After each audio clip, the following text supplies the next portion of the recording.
Hey guys, I'm Mateo with WTI, and if you're looking into learning how to use a kettlebell, you should really look into this book.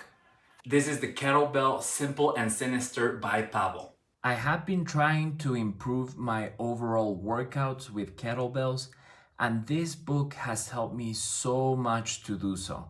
It is a very simple, straightforward book that has great tips and recommendations.